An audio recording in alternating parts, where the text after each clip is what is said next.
गरुड़ पुराण हिंदू धर्म का एक महान ग्रंथ है। यह भगवान विष्णु और उनके वाहन गरुड़ के बीच संवाद पर आधारित है।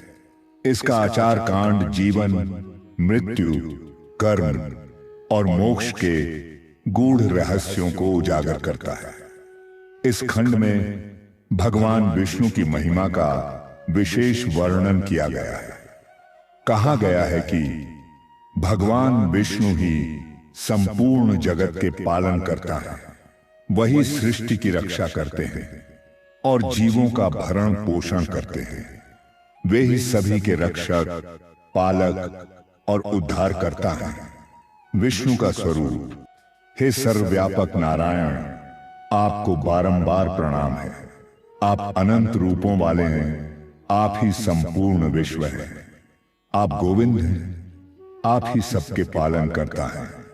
गरुड़ पुराण कहता है, भगवान विष्णु सर्वात्मा और परब्रह्म है। वे अनंत, सर्वव्यापक और सर्वशक्तिमान हैं। उनकी शरण में जाने वाला जीव संसार के बंधनों से मुक्त होता है। जो भी उनके नाम का स्मरण करता है, उसके पाप नष्ट हो जाते हैं और उसे मोक्ष की प्राप्ति होती है। मृत्यु और आत्मा की रक्षा।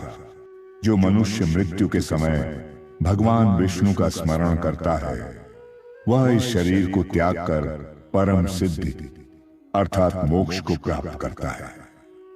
आचार कांड में मृत्यु के बाद की यात्रा का वर्णन है। जब आत्मा शरीर छोड़ती है, तब यमराज उसके कर्मों का हिसाब करते हैं। पापी नरक में जाते हैं और पुण्यात्मा स्वर्ग पाते हैं। लेकिन विष्णु भक्तों के लिए मार्ग सरल हो जाता है, क्योंकि विष्णु की भक्ति आत्मा को सुरक्षित मोक्ष की ओर ले जाती है।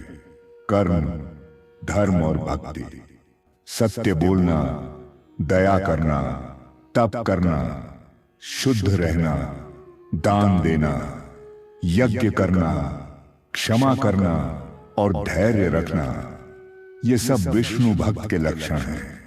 गरुड़ पुराण स्पष्ट कहता है, धर्म का पालन करो, सत्य, अहिंसा, दान और यज्ञ में लगे रहो और सबसे ऊपर विष्णु का स्मरण और भक्ति करो, क्योंकि भक्ति और अच्छे कर्म ही आत्मा को शुद्ध करते हैं और यही मोक्ष का मार्ग है।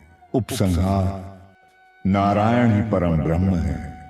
वही सबके करता है और वही सबके पालन करता है। इसलिए मनुष्य को चाहिए कि वह पूरे प्रयास से नारायण की भक्ति करे। गरुड़ पुराण आचार कांड हमें यही सिखाता है कि भगवान विष्णु ही जगत के पालन करता है। उनकी भक्ति से ही जीवन सफल होता है और मृत्यु के बाद आत्मा को मोक्ष मिलता है। इसलिए हमें सदैव विष्णु का स्मरण और भक्ति करनी चाहिए। जय श्री विष्णु।